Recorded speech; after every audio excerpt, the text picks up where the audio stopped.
যারা শ্রমিকের অনুদানের টাকা আত্মসাৎ করেছে প্রত্যেকটা ব্যক্তিকে আইনের আওতায় নিয়ে এসে তাদেরকে শাস্তির মুখোমুখি করতে হবে। রানা প্লাজার ঘটনায় যারা শহীদ হয়েছেন সেই শহীদ পরিবার এবং যারা আহত হয়েছেন, পঙ্গু হয়েছেন, সেই সব শ্রমিকদেরকে অবশ্যই ক্ষতিপূরণ প্রদান করতে হবে, তাদেরকে পুনর্বাসনের আওতায় নিয়ে আসতে হবে।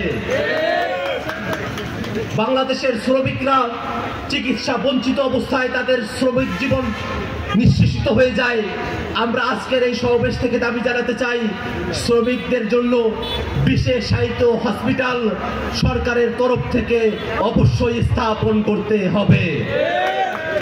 রানা প্লাজার ঘটনায় যেসব অনুদান এসেছে সে অনুদানগুলো যেসব সন্ত্রাসীরা, যেসব দুর্বৃত্তরা কুক্ষিগত করেছে, যেসব সন্ত্রাসীরা শ্রমিকদের অনুদানের টাকা মেরে দিয়েছে, সেই সব অনুদানের টাকা সেটা যদি কোনো ব্যক্তি, কোনো এনজিও, কোনো সরকারি প্রতিষ্ঠানের লোক, যে ব্যক্তি করে থাকুক, যারা শ্রমিকের অনুদানের টাকা আত্মসাৎ করেছে প্রত্যেকটা ব্যক্তিকে আইনের আওতায় নিয়ে এসে তাদেরকে শাস্তির মুখোমুখি করতে হবে এবং শ্রমিকের অনুদানের টাকা শ্রমিকদের মধ্যেই ন্যায্যভাবে বিলিবণ্টন করতে হবে।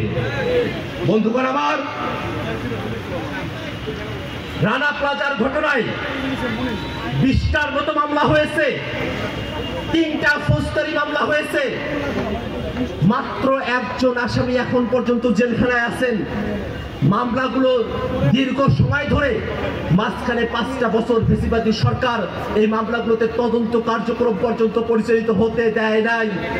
অন্তর্বর্তীকালীন সরকারের কাছে আমরা আহ্বান জানাবো, অতি দ্রুত রানা প্লাজা দুর্ঘটনায় দায়ে যেসব ব্যক্তিদের নামে মামলা দায়ের করা হয়েছে অবিলম্বে বিচারের কার্যক্রম দৃশ্যমান করে দোষীদেরকে যথোপযুক্ত শাস্তির আওতায় নিয়ে আসতে হবে।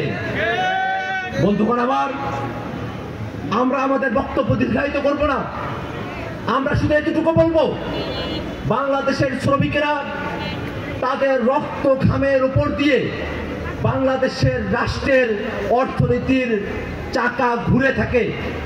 সেই শ্রমিকদেরকে যদি রাষ্ট্র নিরাপত্তা দিতে না পারে, শ্রমিকদেরকে যারা ভালনারেবল করে রাখে, যারা শ্রমিকদেরকে কর্মস্থলে দুর্বল করে রাখে, শ্রমিকদের পক্ষে কথা বলবার সুযোগটুকু যারা দেয় না, তাদেরকে যেন কোনোভাবেই রাষ্ট্রীয় পদ পদবি এবং জনগণের প্রতিনিধিত্ব করার জায়গায় তাদেরকে কোনোভাবে স্থান দেওয়া না হয়।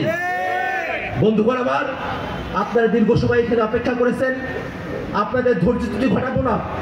আমরা শুধুমাত্র এটুকুই বলবো, জাতীয় নাগরিক পার্টি এনসিপি বাংলাদেশে নতুন করে রাজনীতির বন্দোবস্ত নির্মাণ করতে চায়। নতুন রাজনীতির বন্দোবস্তে শ্রমিকদের হিস্সা ন্যায্যভাবে আদায় করবার জন্য জাতীয় নাগরিক পার্টি সবসময় শ্রমিকদের পাশে থেকে শ্রমিকদের হয়ে সব সময় কাজ করে যাবে ইনশাআল্লাহ।